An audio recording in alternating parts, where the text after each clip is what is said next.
Miķels, 29. Patīk Mercedes V123. Nepatīk remontēt. Aigars, 22. Patīk ēst.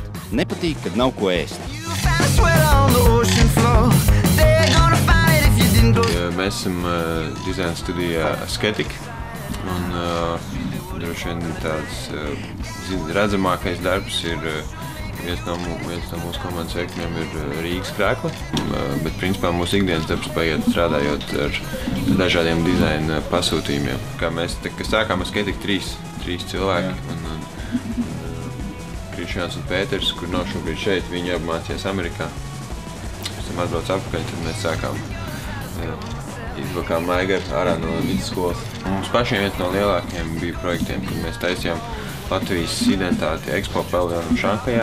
Vēl interesants projekts būtu instrumenti, ko tāds arī plašākai publikai pieejamāks bijis. Tas bija ļoti interesanti, jo principā paši mūziķi diezgan daudz iesaistījās un daudz darīja, un tas bija tāds eksperiments, kad vienkārši mēs pārtaisam to mēģinājumu telpu par tādu darbnīcu, kurā strādāt. Vienmēr ir interesanti un labi rezultāti, tad, kad tā otra puse iesaistās un uzticās un kopā paši strādā.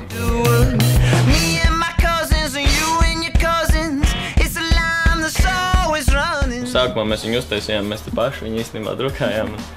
Un sākumā bija doma vienkārši to pārst ar draugiem un pašiem panēsāt, bet tas izauga par kaut ko lielāku. Un tajā laikā, vismaz priekš manī bija tā, ka man Rīga jau bija gandrīz aptikusi un tam līdzīgi, bet aizbraucot prom uz kaut kādu laiku no Latvijas, sailgojos ļoti pēc viņas un sapratu, ka tur īstenībā ļoti daudz labas lietas.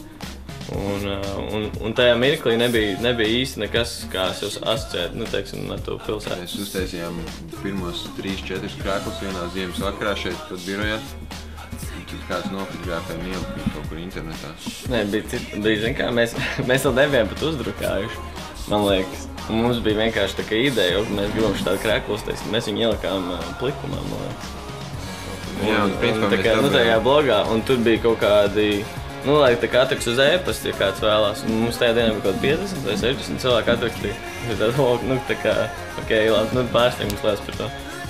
Man likās uzdrukāt melnas burtas baltu tēkli, kas ir sarežģītāk nekā uz mēnesi aizbraukt. Mēs izmēģinājām visādas entos variantus, kas vien to dara, un tur vienam tā krāsa sprēgā, vienam viņa bieza tāda kā gumija, citam balinās ārā.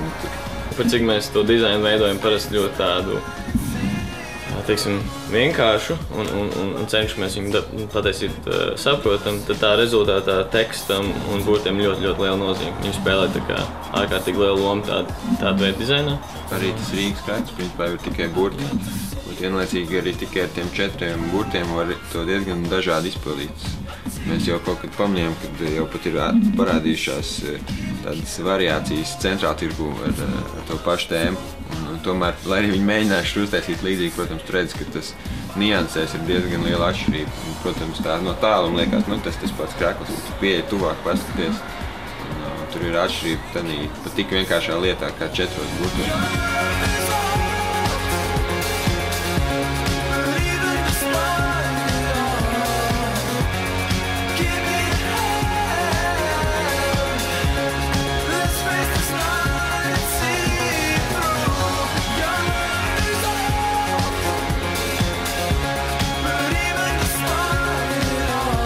Mums ir paveicies to, ka mēs esam piedzimuši Latvijā vai dzīvojam šobrīd Latvijā, jo tik daudz iespēju un tik viegli sākt kaut ko darīt kā šeit, tas ir rēti kurā valstī Eiropā.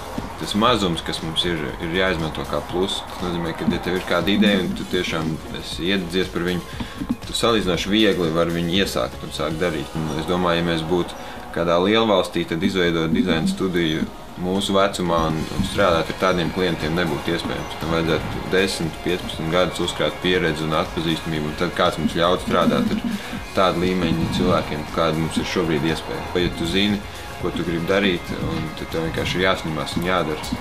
Jāatrod tas, ko tu mīli darīt, un tad tas arī jādara.